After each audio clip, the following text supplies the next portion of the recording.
It's like a tiny little baby that is seeing the light of day for the first time, even if the baby is ugly as then, you know, you still want to see it like pop out.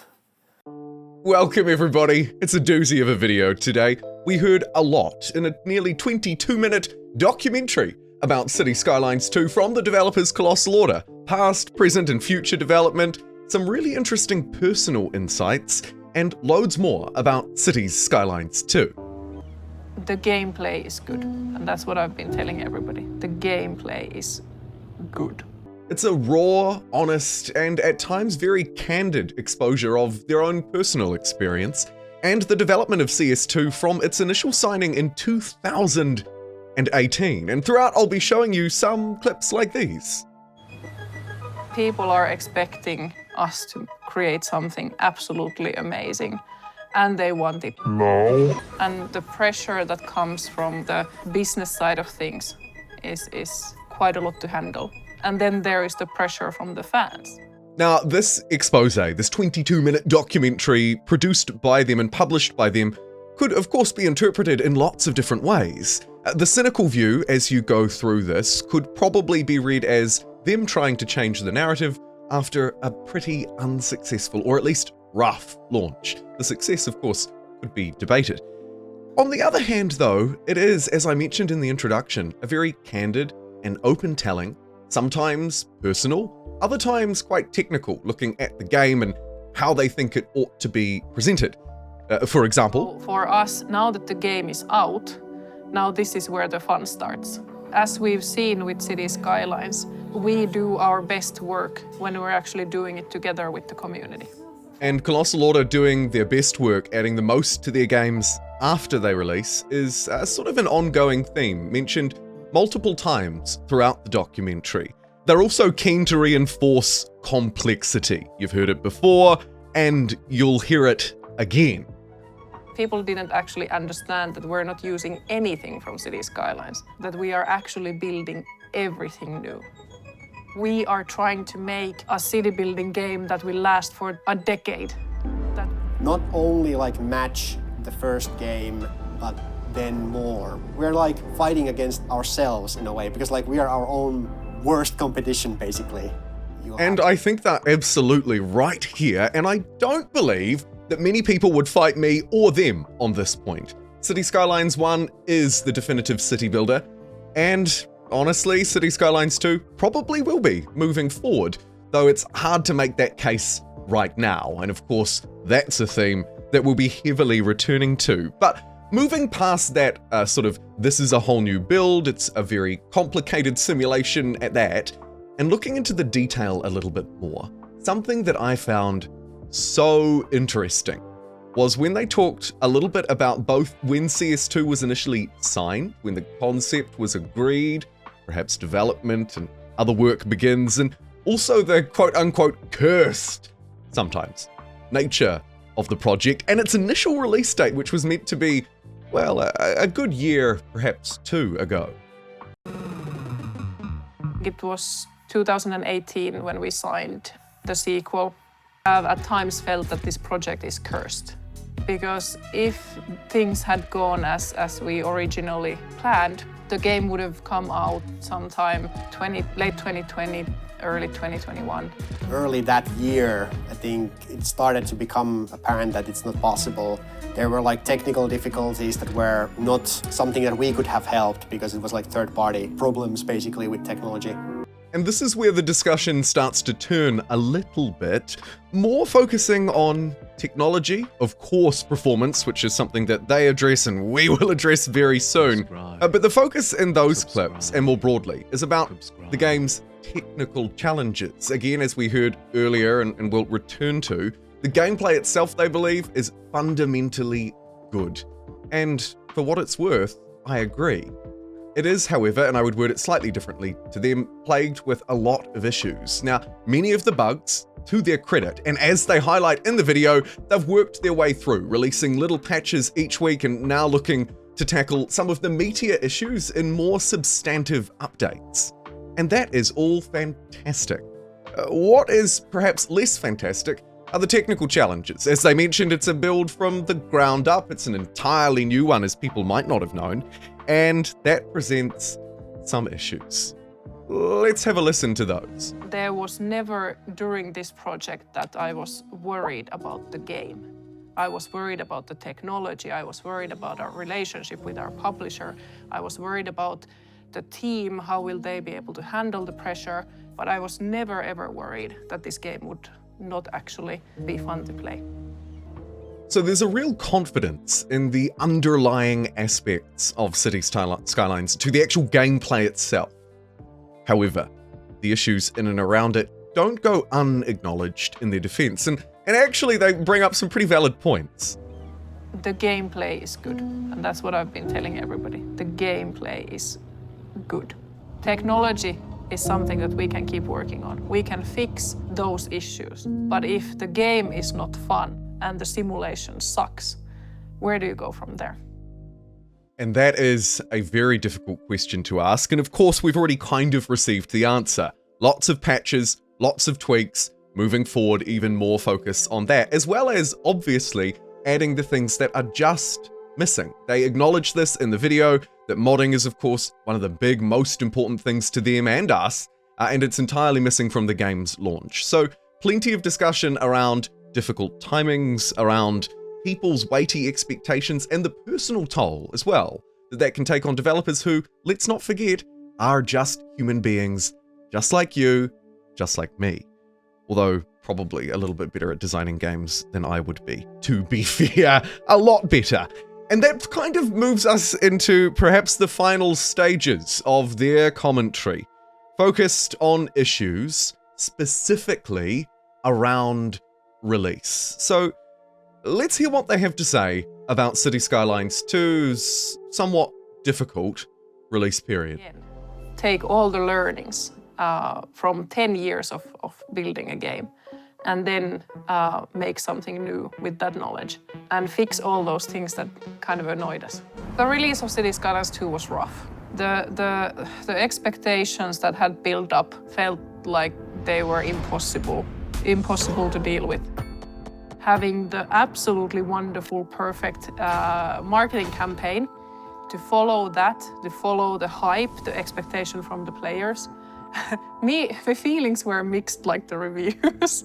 So it was really something that from the kind of excitement to get the game out there, to have the extremely harsh feedback, it's easy to kind of feel like we're drowning in some swamp because of the amount of the negativity that there is. And there is a lot to unpack in those statements. And not to come across as too mean, but I do like that juxtaposition of 10 years learning from our mistakes we've signed on in 2018 to, whew, that release was rough. But to bring it back again, that personal toll brought up once more, and something that we shouldn't overlook. And also an interesting remark about the absolutely wonderful and perfect marketing campaign and the expectations that set for the game, and subsequently how it was received at release. And expectations is another reoccurring theme, another thing that I've mentioned again and again throughout this video, because they did in the documentary. I almost said docu-series. Goodness, don't let it be a series. But back to the point.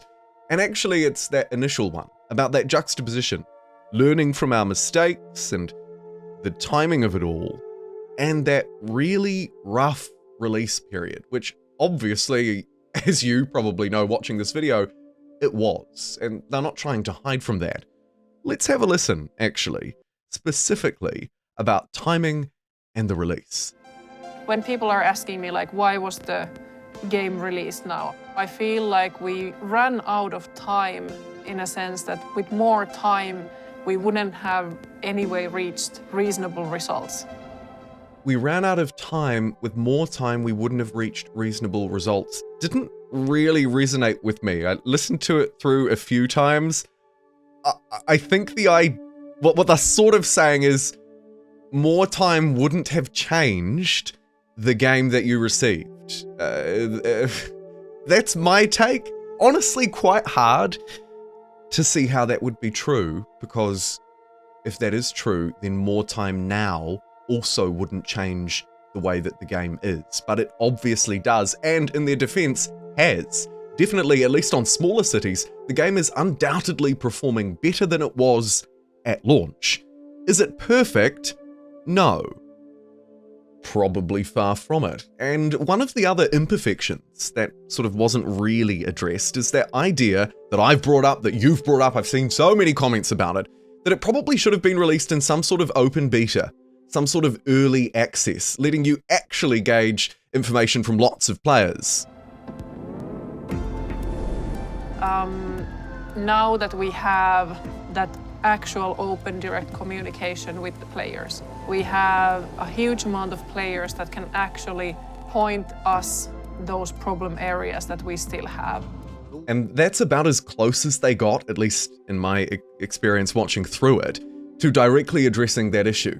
It does seem, this point, a little bit unusual to me to say, oh, we've put it out to all of these players, and now we have the opportunity to get this great feedback. And it is perhaps slightly overlooking the role of what I'm sure was a lot, and what I would hope to be a lot of internal testing, lots of feedback gathered from many different people in the build up to the game's release. And I suppose in that sense then I remain pretty unconvinced about this point. I feel like not only would it have managed those expectations that they've talked about again and again as being difficult, the personal toll, the release timing, I mean all of it could have at least been slightly addressed with something like an open beta or early access that would have, again, allowed them to get that feedback that they're talking about, that massive feedback from lots of players, but also helped to level expectations a bit. If a game has an early access label on it, whether you like those or hate those, it does set an expectation that wasn't set. We hoped for something better, right? To some extent, I guess we also were blindsiding ourselves, lying a little bit to ourselves how bad the issues were on the performance side. I think the performance issues, it was actually a little bit surprising for me because not because we wouldn't have tested the game, but it was more about how on different individual setups there seemed to be issues that we weren't fully aware of. And that was extremely unfortunate. And there, for the most part, we get pretty candid, pretty real, proper language with less of that passive stuff around the outside and directly addressing that they A, were lying to themselves, B, were blindsided by the scope and scale of the performance issues, arguing that their own very lengthy development inside of the game left them in sort of a position where they were unable to see the forest through the trees. And finally, again, hints around timing there. Don't forget, it was signed in 2018, initially meant to release in 2020 or 2021. So the actual release of the game was already very delayed, after plenty of difficulties, and as we know, it really didn't land very well. Again, I can't help but wonder, why didn't we just wait another 6 months? Why not? At some point, we worked with time constraints, that the game had already been delayed by 3 years. We overestimated how easy it would be to fix certain things. We've seen a lot in this video, and I'd encourage you, if you're interested, to watch the full thing. I'll have it linked below, as always. We'll look through it with rose-tinted glasses. You remember the release? Didn't go great, but, now it's fantastic. And before we wrap, obviously, there's some good stuff to share. Some feel-good moments at the end. In this case, talking specifically about what Cities 2 will be doing in the future. We worked hard on the first game, and after release we spent years bringing it to the best possible version that we could with the tech that we have for that game. I don't see any reason why we wouldn't also do the same for this, because we've already poured so much ourselves into this game. So what we will be focusing on is further performance improvements. Definitely keeping an eye on that and making sure that people get to build big cities and have the game running smoothly with that. We are checking very carefully the bug reports we're getting from the community and acting upon those accordingly. And one of the biggest and most important thing that we will be working on or continue working on and will be working on early next year is the modding support. That is near and dear to our hearts, and we want to get.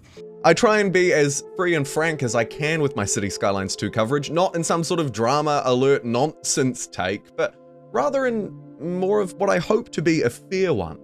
And I hope that you've found my coverage fair too, calling out the wrongs where they're wrong, but acknowledging the good where it takes place.